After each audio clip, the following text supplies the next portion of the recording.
Hi everyone. Sorry it's been a bit since my last video. I have been quite busy looking over papers for other courses and finishing up some writing of my own for a dissertation. But now I am focused on your course and I wanted to go over some things that are coming up or coming due. So at this point you should have already completed this definition chapter. As you can see here, it was through the 19th, and you should be hard at work on topic 5, which is focusing on logical fallacies. And you have the information in your textbook, the CRG, the Composition and Rhetoric Guide, quiz for logical fallacies. You should have completed that. You have this lecture, video lecture on the CRAP test, currency, relevancy, authority, and purpose. And I wanted you to go through the slideshow and take notes on that. There's a video on the heavy metal umlaut, which deals with the lack of reliability for wikis.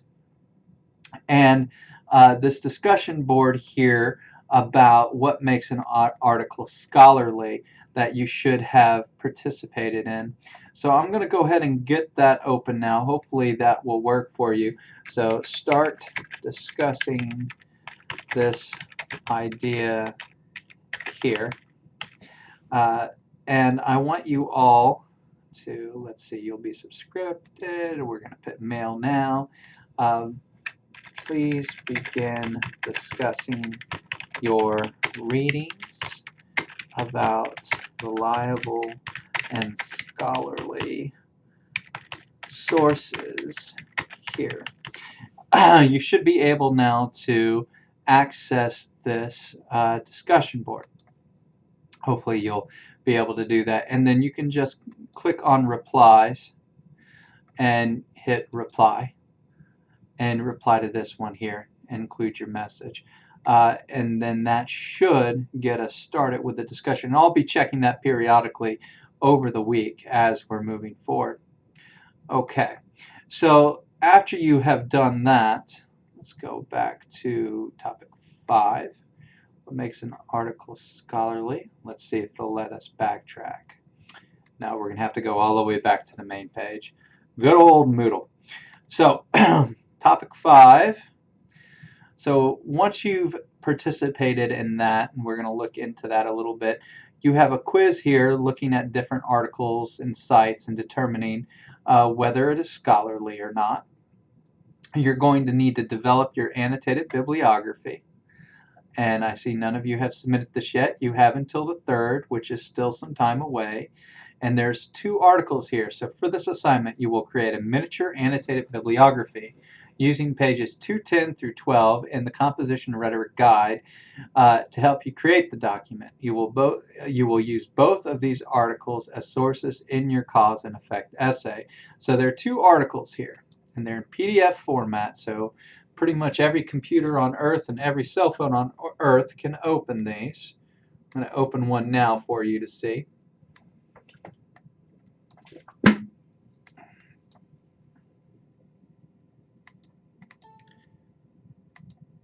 All right, so there's the first one you see here. And you'll need to go in and you'll need to cite this and write an annotation for it. So how do you create that document? Well, go to page 210 through 12 in your Comp-Rec Guide. And they give you some background on how to do this. You include the MLA citation and you include the paragraph on underneath. So what this looks like for me is you would open up Microsoft Word, and again you still need to go into here and read this to look at it, but I'm going to walk through the basics of it for you. You'll open up Microsoft Word. You'll make sure your font's correct. It's in 12 point. You'll make sure that your paragraphs are correct in 00 and that you're double spaced. You'll go in here and you'll double click. You'll insert the page number for MLA format and type your last name. Then you will type your name, my name, and title. And then you will include the class section, whether it's W2 or W3, depends on what section you're in. And you'll include the date that it's due, 3rd November 2015. And then for this assignment, I want you to type in cause and effect, annotated, works cited. And then I want you to put your first entry here. Now,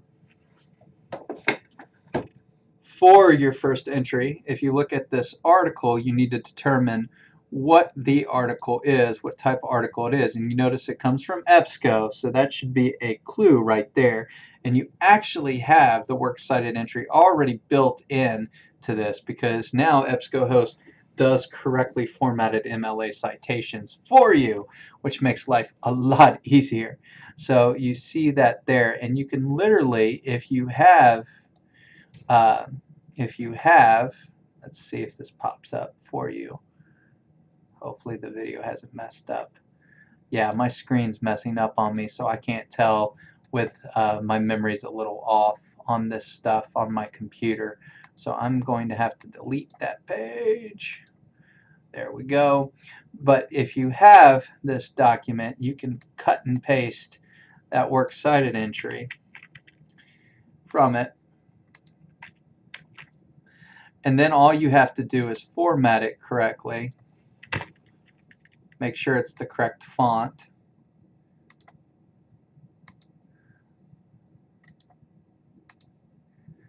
And make sure it's double spaced. And then after reading the article, make sure you have a hanging indent. After reading the article, you'll need to go back in and you'll need to type a paragraph or two summary and paraphrase of this. And you'll need to do that for both articles here. So that's how you set up the annotated bibliography. Afterwards, you'll, of course, save it, save as. And you see you get another box that pops up here. Let's open that box so you can see it. Okay. And that save as box is the same principle as any other word processor. You'll save it to your desktop. Something like C&E, annotated bib.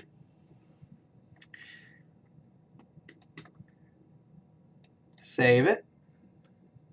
And then upload it to the assignment when the time's due. So, of course, I don't have an option to upload as the teacher. Only you have an option to upload. So that's something you'll need to be doing. So you need to get that annotated bibliography done pretty quick, but that's a fairly easy assignment. Let's look at some of the other things that are coming up. Okay. So after you've completed that annotated bibliography, the next thing I want you to do is look at the library resources and watch the videos on this link to help you navigate the library resources. And then also here's another resource for you. If you've been having trouble navigating the handbook, a writer's resource, because I know some students have difficulty with that, I really like this Al at Purdue page.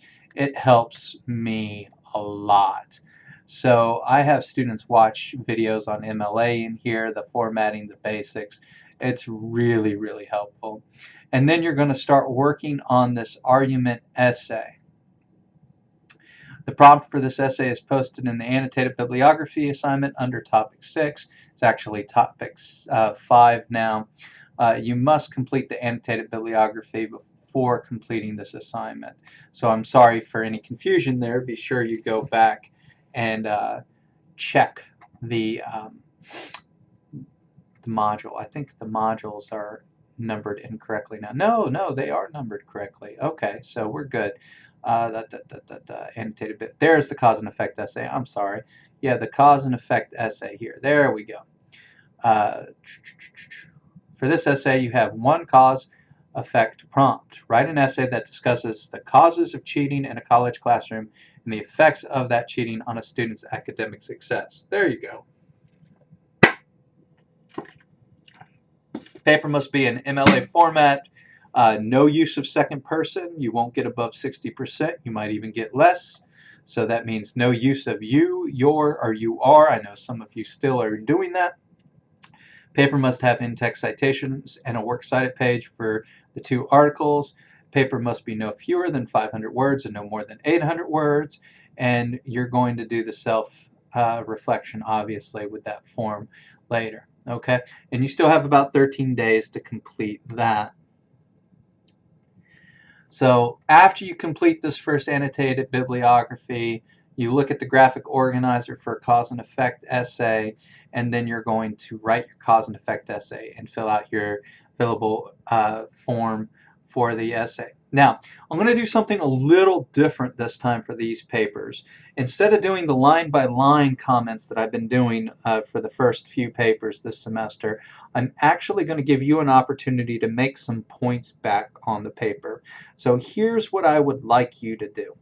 I am going to fill out the self-evaluation fillable rubric, as I have all semester long.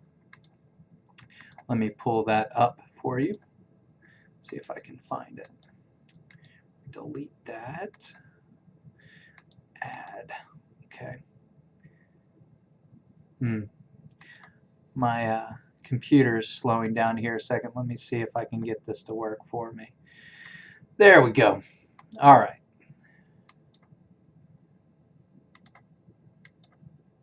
So I am going to fill this out as I always do. But I am not going to do very many comments on it, and I'm just going to assign the points.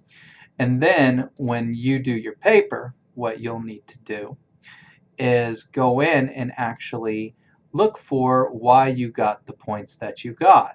So let's say in mechanics and grammar you get low points. Well, you'll need to go through your essay and look at it, and then you'll need to pull up the information related to that. So, like this is a Microsoft Word document. How do you show that you've gone in and commented on it? Well, here's a Microsoft Word document. If you want to go in and comment on your writing, you click the Review tab and you click New Comments. So let's say I wrote something like the sun also rises. It is an amazing novel by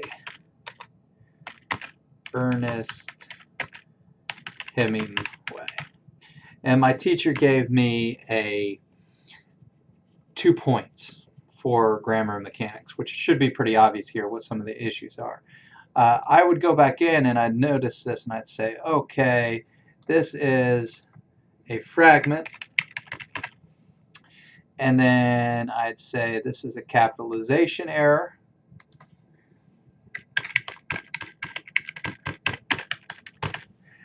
I'd say this is also a fragment.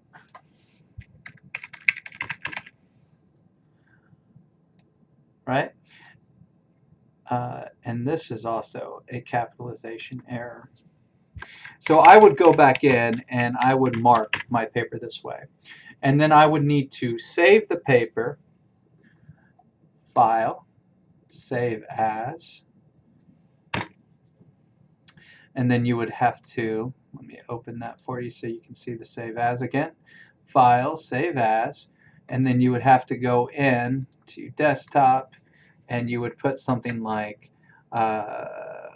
reviewed cause and effect essay.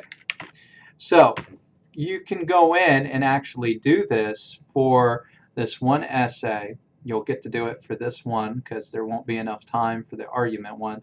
You might be able to do that for that. It depends on how much time we have. And then when you submit your final portfolio at the end of the semester, the essays that you submit will be the ones with my comments or with your comments in this case, and I will add back in a couple extra points for you to do that. Now, one great tool that many of you have been commenting on your papers, and I hope you will take advantage of, is our Writing Center at Drew Hall. You should go to the Writing Center in Drew Hall, the Right to Excellence Center, and talk with them and have them walk through the paper with you and actually tutor you on those sort of things. And that will give you a chance to help you improve your grammar. One of the great mentors I had in my academic career actually told me once that if I'm holding the pen, the student is not learning. And I think that may be one of the problems this semester, particularly with an online class. It's very difficult to give you situations where I am not holding the pen for you. So this is one way I've talked around and tried to figure out a way to do this. This is one way I can do it. Beyond, and make sure that your self-evaluation fillable form is actually a little more useful for you as well. So you need to still fill that out, and I will fill it out too, but you'll also need to go back in.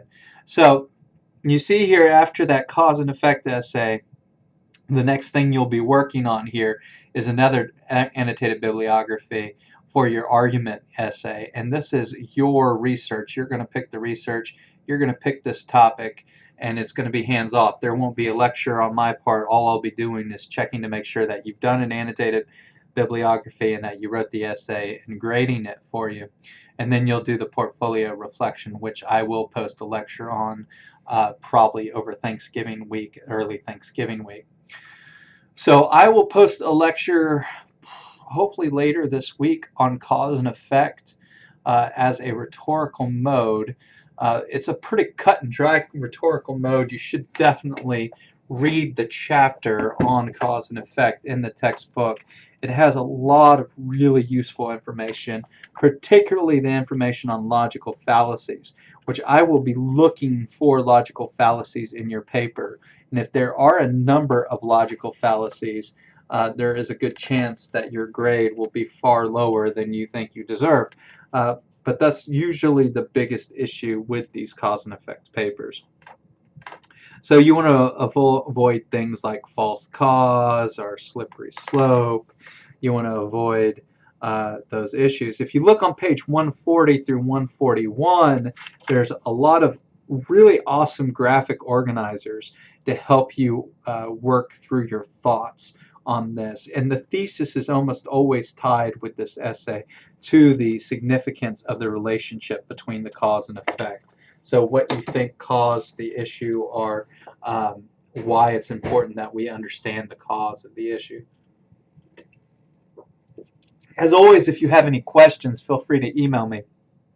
I should be checking email pretty regularly in the mornings now. We've had some issues with our home internet, and so I haven't been online as much as I like to be in the mornings to work with you all, but beginning Thursday I should be back on the computer in the mornings and in the afternoons to answer your questions. Keep in touch with me, let me know how you're doing, and definitely get involved in this discussion board on what makes an article scholarly.